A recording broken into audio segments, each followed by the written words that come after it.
Hi, Sevenoaks Suns fans. We have Kaitlyn Lewis here with us today. And we have a lot of great questions from people that posted on Instagram, Facebook. But my favorite question was from Cap, who is the under-16s coach.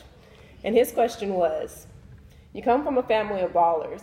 What attributes would you take from each one of those players in your family to make like a super player? Yeah, this one was my favorite too, because my entire family are super hardworking, and not a lot of people get to say that they played like on court with all three of their additional family. Mm-hmm. So that was like an experience that was like incredible in my career.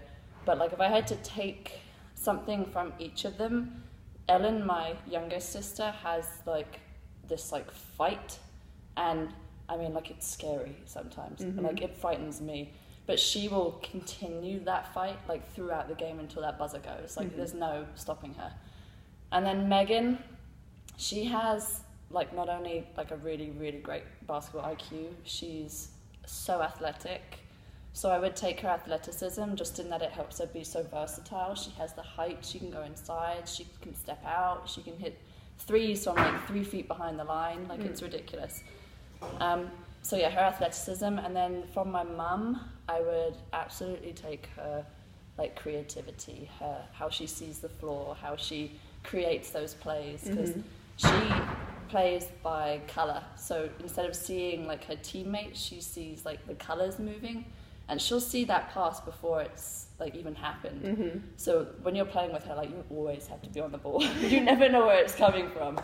So yeah, so I would take Ellen's fight, Megan's athleticism, and my mum's creativity.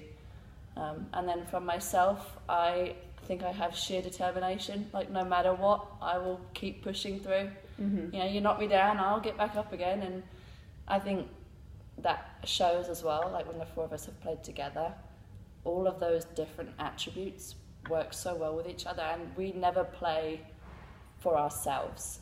It's always for someone else, for each other, for our team. Well, with that being said, with Sevenoaks, since you've been in the program, your family's been in the program, what would you say makes Sevenoaks a successful club? How have they been able to have this longevity over such a long period of time? So I think like the biggest factor for Sevenoaks is that like in the beginning and even still now as it's running, the biggest factor is its development. It's all like everything is get behind the fundamentals. When you're a young player, you come in and the coaches, you know, they want to drill you to be able to do the jump stop, the pivot, all the key essential things that you need to become a really good player.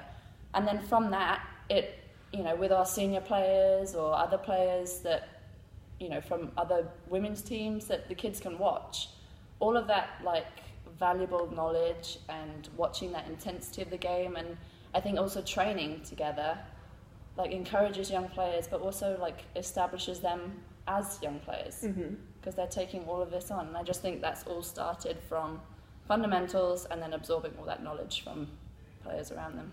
Absolutely. In the UK, it might not be as popular as in America, but you guys have had the opportunity to play in the O2 Arena in the finals, and then you also played in the trophy final where you had sellout crowds there. How do you feel like that is important in influencing other young girls and getting that exposure out for the country in basketball? Yeah, I think that women's basketball has come such a long way.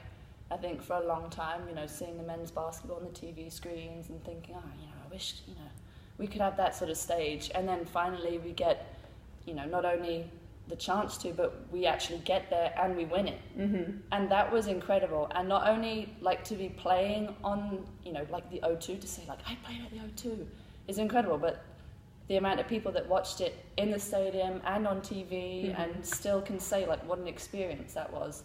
And I just think like for a stage to be set like that for women's basketball, and you know, for the years now that it keeps coming back and we keep going back to the O2 or stadiums like the Emirates Arena, I just think it's setting such a ground that people actually now are finding it really entertaining. Yeah. And realizing that women's basketball is such a pleasure to watch because we play, you know, yeah. Guys basketball is great.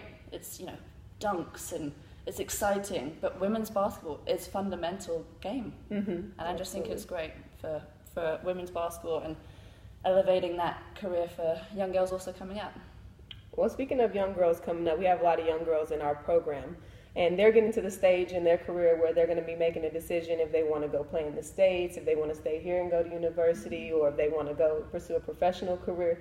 What advice would you give those girls that are in that transition period in their life? Yeah, so this question was like something that was like quite at home for me, because I struggled with deciding how that would all work for me.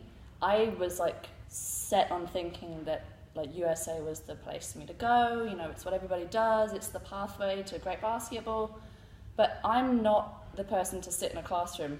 I can't do it. Yeah. I've been practical. I learn, you know, by doing things, and my interest was in animals, so I went and studied agriculture as a diploma. But that gave me my time to focus on my basketball, which I stayed here at Suns. I didn't go to a college, I didn't go to a school, and I think, and it's not me saying like don't go to school, because education is great, but I think that no matter where you go or who you play for or what team level they might be, as long as you are giving your best to always better yourself, I think that's the like only thing that you can do. No matter what like team, or you know, if you go to college and you have a great coach, you have a great team, and you love school, you know, it's great. But you can only ever be as good as you really push yourself to be. And I think that that's so key for young players coming up, you know, to not, you know, giggle through practice. You know, it's now. Now is when you're learning, and like to take that through.